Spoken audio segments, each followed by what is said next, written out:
সম্মানিত সুপ্রিয় দর্শক শ্রোতা, দেশ এবং দেশের বাইরে থেকে আপনারা যারা সংযুক্ত আছেন আমাদের ভিডিও দেখছেন এবং শুনছেন, সবাইকে আন্তরিক প্রীতি ও শুভেচ্ছা জানিয়ে শুরু করছি আজকের প্রতিবেদনে আসা এই অসহায় আপুটির জীবনের গল্প কথাগুলো আজকে তুলে ধরবো। কেন এসেছে প্রতিবেদনে বিস্তারিত আলোচনা থাকছে। তা আপুটি দেখতে খুবই চমৎকার, ওনার গায়ের রং ফর্সা, উচ্চতা 5 ফুট 3 ইঞ্চি লম্বা, স্বাস্থ্য ভালো, পড়াশোনা অষ্টম শ্রেণী পর্যন্ত পড়াশোনা করেছিল। উনি বিবাহিতা, ওনার হাজবেন্ড আপনার রোড অ্যাক্সিডেন্টে মারা যায়।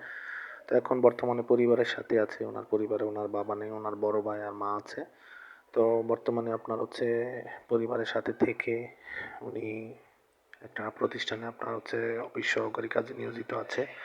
তো সেইখান থেকে যতটুকু স্যালারি পায় সেটা দিয়ে তার নিজের খরচটা চালায়। ওনার কোনো বাচ্চা কাচ্চা নাই। ওনার বিবাহের 6 মাসের মাথায় ওনার হাজব্যান্ড রোড অ্যাক্সিডেন্টে মারা যায়। তো এখন নতুন করে জীবন শুরু করতে চাচ্ছে বলে প্রতিবেদনে এসেছে। কোনো সহযোগিতা চায় না। আপনারা যারা আগ্রহী আছেন ওনার সাথে কথা বলে দেখেন, যদি ভালো মনে হয়, আস্থা বিশ্বাস মনে হয়, সম্পর্ক করতে চান, স্ক্রিনে দেওয়া নাম্বারে কথা বলে ওনার মুখ থেকেই ওনার নাম ঠিকানা ডিটেলস সব কিছু জেনে সম্পর্ক তৈরি করতে পারেন। আর উনি পাত্রের বয়স বা বিবাহিত ওইগুলা দেখতে ওনার ইচ্ছা নেই। ওনার কথা হচ্ছে পাত্র যদি কর্মঠ হয় আমি বিয়ে বসতে রাজি আছি। তো সেই ক্ষেত্রে ওনার তেমন কোনো চাহিদা নেই।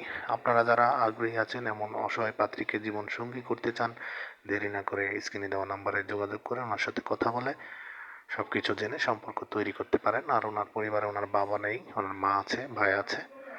তো এখন আপনারা যারা নিয়মিত আমাদের চ্যানেলের ভিডিওগুলো দেখছেন, যদি ভিডিও ভালো লাগে অবশ্যই ভিডিওতে একটি করে লাইক, কমেন্ট এবং ভিডিওটি শেয়ার করে আমাদেরকে সাপোর্ট করবেন, পাশে থাকবেন, চ্যানেলটিকে সাবস্ক্রাইব করবেন।